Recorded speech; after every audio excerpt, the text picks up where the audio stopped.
Months ago, lifted the Champions League trophy. And it is Yes! Come on, Chelsea, come on! Let's go! Hello, everybody, and welcome to the review of Chelsea versus Villareal, a spectacular game which ended up going to penalties and it had everybody, including me, on the edge of their seats as penalties were going through. But because of a certain man, we were able to win the Super Cup and our first silverware of the season. I am your local blue, and let's just get into some of the best moments of the game. Starting from the first half, we looked very good on the ball. We weren't giving Villareal that many chances until maybe later on in that first half, but we looked so dominant in the first 25 minutes, and then it was only expected that we would end up scoring at some point, and we did. It was a good pass from Havertz to Ziyech, and Ziyech, it wasn't the best contact on the ball, but he was able to hit it enough to beat the Villareal goalkeeper, and that put us 1-0 up against the Spanish team. And then Villareal had so many chances to get another goal in the first half. Mendy with an error, and then ends up coming off the crossbar after a quite spectacular strike from the Villareal player. It ends up hitting the crossbar, but luckily it does not hit the inside of the goal. It luckily goes a little bit out, and we survive in the first half. But something, I was also doing a watch along for CFC chat, so check that out if you're interested. But I said at some point in the second half that Villareal were probably going to score because they just looked so threatening in the second half. We looked very off for some reason. Our passing became very sloppy. We just didn't look to be creating as many opportunities as we did in the first half. There was just something wrong, and then because of that, we ended up subbing people off. And I think in the second half, Ziyech ended up coming off for Pulisic because he got his arm got injured. I'm guessing maybe he extended his arm too much. Maybe he pulled something. We'll see. Well, hopefully he recovers soon, but we have to see. We're just gonna have to wait to hear from Chelsea. And then Pulisic came on, and then in the second half, a lot of people ended up coming off, even though Villareal looked like they were dominating the second half. They looked like they were gonna score at some point. We ended up taking Conte off, we ended up taking Werner off, and we put in Jorginho, we put in Pulisic, we put in some other guys, and but even though we ended up making those subs, there wasn't a lot of impact from them in the regular time and in extra time. But the build up to the goal from Villareal was really good because they just completely got us off guard. They were one-on-one with Mendy, and then the guy just scores it in. I had a feeling he was going to score it in before he even shot it. So that might be a problem that we might have to end up rectifying at some point. There's still some defensive issues. We don't look as I know we don't have we didn't put our first team squad against Villareal, but still it just looked like we still have people like Zuma and Rudiger at the back, and just to see them not being able to defend that may cause cause people to worry a little bit. But we still go to full time. We end the game. It's 1-1, and then we go into extra time. And then from then on, it was just completely Chelsea. It didn't look like Villareal really showed the same amount of ferocity. They weren't as fierce as they were in the second half. In extra time, we made them calm down a bit, and because of that, they weren't through as many times on goal. And it just looked like Chelsea had so many chances to capitalize, but we didn't. And there was one Marcus Alonso opportunity towards the end of extra time that he could have scored that. It didn't look like it was gonna go in from like the first time watching it, but if you looked at the replay, there was a bit of a gap between the goalkeeper and the goal. And if Marcus Alonso was just a little bit better at finishing, even though he's a defender, we like to play him as a forward now. That's how Tuchel is utilizing him now. If he just shot that a little bit closer to goal, that would have gone in. And it would have been another late time finish from the Spaniard. But unfortunately, that does not go his way, and we go into penalties. And from then on, but even before we go to penalties, we make a substitution. Tuchel makes a bold substitution and takes off Mendy for Kepa. And then it was something I predicted in the live stream, where I asked my co-host Kevin are we gonna, like, I asked him if we were going to penalties, would he feel comfortable putting on Kepa for Mendy, and he said no. But then eventually Kepa ends up coming on for Mendy, and yeah, he's the main man. He got all of our attention when he came on, and then in the penalties, he was the guy that we were all looking at.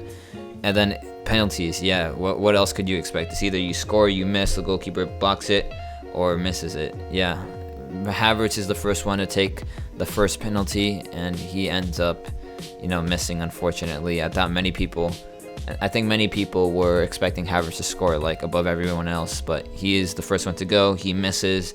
It's unfortunate. Then we go on, Asby scores, Villareal score, and then Villareal had to take their penalty, and then Kepa, who, yeah, many people just haven't backed him in a while. He comes up with a big save against the player, and he saves it, and what a save that was. He goes to his right, he lunges, he basically, like, jumps off from the middle to the right, and it looks so good. Really good save, and yeah, that got everyone's spirits up, because we did not know if Kepa was going to be able to save a single penalty, yet he does that, and that's got us all confident. Then from there on, it goes to 5-5. Pulisic scores his penalty. Villareal scored their penalty. Then Rudiger steps up, and I was not expecting Rudiger to take a penalty. I don't really expect defenders, besides Asby, I wasn't really expecting any other defender to take it. I wasn't expecting Zuma, Chalaba, or Rudiger to take it. But Rudiger comes up. It's a beautiful penalty. The goalkeeper doesn't even move. He stays in the middle. And then it is another chance for Kepa. It's not another chance, but it's a chance for Kepa to win the game. We were in sudden death. One penalty saved, and we are the champions of the Super Cup. And there was so much pressure on Kepa before the penalty shootout, but in that moment, he was definitely in a zone. I think every single time he dove to the right, or about every single time, and yeah, he does not change directions. He ends up going to the right again, but luckily the Villareal player ends up going to the left as well. Well, Kepa's right, so yeah, they go in the same direction, and then Kepa, yeah, he just gets it. He just lunges for it. He was always getting that. Even if he didn't hit it out, his body was just there, and yeah, in that moment we knew that we were champions. I was kind of spoiled a bit because another co-host of mine, Matt, was watching the game as well. And then yeah, me and Kevin just saw his reactions, and before I even saw the penalty taken on my screen, which I was watching the game on, I already knew we were champions, but I just wanted to see the save by Kepa, and yeah, and that was a beautiful save.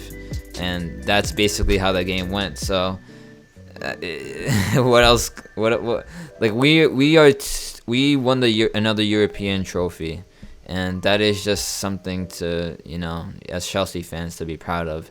To see the team in a game that, yeah, was a little bit difficult for us. I'll admit that it wasn't. I said in my prediction that we were gonna have an easy time beating Villareal in this game. That was not the case. We looked very good in the first half, but from that point on, yeah, in the second half especially, we did not look like we were gonna score at all. And then in extra time, we kind of brought it back a little bit, but yeah, it wasn't exactly the best. I actually want to get into the players real quick, the players who played in this game. So let's just start from the bottom to the top, and then we will go on to the substitutions. So first, I want to talk about Mendy, and it's interesting with Mendy because we were not expecting him to. He's not someone that usually makes mistakes, but in that mistake, when he tried to take the goal kick and he gives it straight to a Villareal player, it's a one-on-one. Mendy has to be big in that case. I don't think he makes a save, but luckily the Villareal players hits the post, and luckily we evade that mistake. And I don't want to just slander Mendy because that was a bad mistake. It definitely could have cost us in the long run if the game ended 2-1. Yeah, that definitely could have cost us, but yeah, there were some other good saves that he made. There was one where, again, it was another one-on-one, but Mendy ends up becoming big and it hits his leg, and it's another good save. Yeah, it was all right from Mendy. But yeah, I can't really think of anything else to say right now, so let me just move on to the defenders right now. And let me start off by talking about Chalaba, who many people would say it was their man of the match. He was absolutely killing it at the back. And when Villareal were looking so dangerous in that second half, he just came back. He was just making sure that all the crosses that were coming into the box were just cleared out. He was making sure he got his man, and he made sure that he bodied. He just made sure there was one chance where I think Alberto Moreno or another Gerard, he was through, and then Chalobah doesn't even make a tackle. He just uses his body, shoulders him off the ball, and it's a goal kick for us. And just his performance in general looked really good against Villareal, and that just goes to show what kind of talent that these youngsters, or I guess not even youngsters, but these players that we don't really talk about often, or players that come from the academy, especially now, because we've just given away like Lewis Bate, and I think Connor Gallagher has left as well. We've given away Tino, Livramento, and Andrew. We've given all of those players away. Armando Broja as well, and it just shows like how much talent this guy possesses, and it's just a good sight to see. And then who else played? Zuma played. I didn't really notice too much from Zuma. He was alright with his clearances whenever Villareal had a corner. Rudiger looked alright. He was giving some really good crosses early in the game, but then as the game went on, I wasn't really seeing too much from him. But honestly, one of the people that impressed me the most in this game was Marcos Alonso. Marcos Alonso, was just pushing himself up. Surprisingly, he was doing very well. Not surprisingly, but it looks like Thomas Tuchel just knows what exactly Marcos Alonso is good at. He ends up making him a forward. Doesn't really come back to defend, or he does come back to defend, but he's not actually like going against any player and trying to win the ball off of somebody. He's just there filling up the role, and it's interesting because he was probably one of our best attackers of the game. I know we had Vernon and Havertz on, but at times they were a little bit quiet. Besides Havertz's assist, I wasn't really too impressed with Havertz's performance. It didn't look like he was getting that much service, but at the same time, it didn't look like he was creating that much.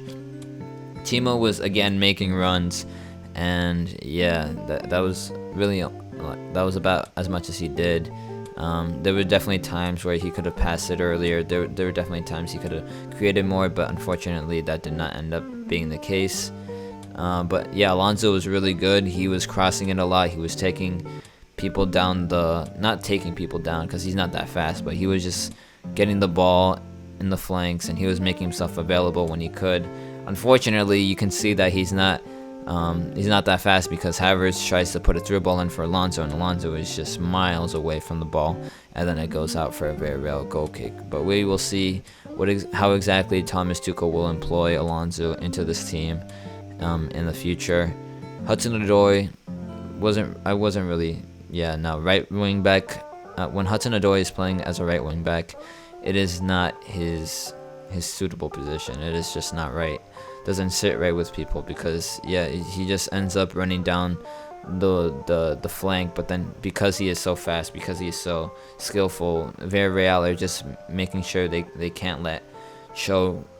They're making sure Chel doesn't get any further alongside the flank, and because of that, he literally got nullified in that game. He was literally he really couldn't do much other than cross, and those crosses overall were not that great.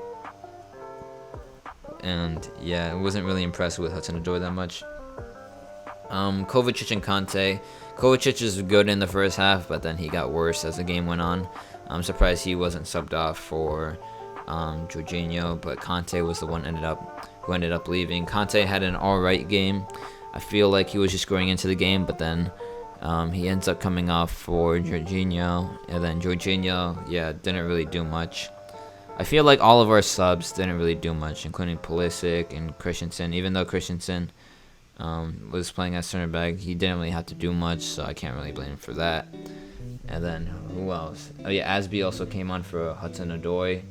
And then who else? I think I mentioned everyone. Ziyech. Ziyech was really good through that game. He was really good. he was so good until he got injured. He scores a pivotal goal, and yeah, it was so good from Ziyech. He was crossing it really well. And unfortunately, no one could get to the end of that. I think actually Zuma at one point got a cross from Ziyech, and then yeah, he just ends up skying it over the bar. And yeah, I think that goes for all of our subs. Pulisic, Jorginho, Mount as well. Mount really didn't do much. I didn't notice him at all. But yeah, and then eventually Kepa comes on, and Kepa for me was my man of the match. Because he had to make sure, man. He had to make sure he saved the penalties. He had to make sure he came up and rose to the occasion, and he absolutely did. Those 2 saves were just, yeah, really good, and he luckily was able to win us the Super Cup. And I really hope that this is a new start for his career, because this is probably the first time, or this is probably like this is probably alongside his moment where one of his best moments at Chelsea, where he saved us from being eliminated in the Europa League semi-final against Frankfurt. If not bigger, this is probably bigger in hindsight, because yeah, you have to. This is another European trophy, and everybody was expecting us to win, and if we didn't, then yeah, that would have been very bad on our part. But luckily, Kepa came through. It was a bold decision by Thomas Tuchel, yet nonetheless, it was a masterclass by him, a masterclass decision, and we win the Super Cup, and that's that. It was just that good, man. When we won, I was just absolutely buzzing. I was just absolutely jumping up. I was just jumping around. I was just screaming, because yeah, I didn't know that Kepa could do that, but he ends up winning us the game. And more good news, Lukaku was just officially announced today by Chelsea, by the Chelsea admin, and yeah, it's good to see that we are gonna only get better as a team, because we are using not Thomas Tuchel. We are using Romelu Lukaku in our team now. I don't think he will play against the Crystal Palace game, because there is only 2 days left, and yeah, first of all, Lukaku has to meet the team. Yeah, I don't even think he's met anyone yet. I don't know if quarantine is gonna be an issue. I don't know if he has to quarantine or not, but yeah, if we're gonna see him, it'll most likely be against the Arsenal game. If not, later on, hopefully at some point in August. But yeah, and overall, this game was just really good for us as a Kickstarter, or as a something that we can use as a leverage. It was just a good opportunity for us to fully get into the season. We've been one of the only teams that has had like a very good preseason. I feel we've competed against Arsenal and Tottenham. We haven't lost to them, and then yeah, we go on to win our first silverware, and everyone's back to winning ways. Chelsea are back to winning ways, and that will only serve as more motivation to do bigger things in the league, the UCL, and so forth. So without anything else to say, because I'm really running out of words, I can't really describe my emotions. I talked a lot about the game and its implications and consequences after the game during the live stream or watch along in CFC chat. So I'm just kind of, yeah, I just needed to make this video though, because I am still like, my throat is still dead from yesterday, but I'm still rushing with emotions. This is still positive vibes. This is still something that we should celebrate as fans, because it'll only get better from here. I'm telling you now. Romelu Lukaku is a Chelsea player, and yeah, things will only get better from here. So thank you for tuning in. I've been your local blue. Make sure to subscribe, hit the like button, comment down below on what do you think is Chelsea's future looking like after this Super Cup win. So just let me know down below. I will see you guys in the next video. Take care. Peace.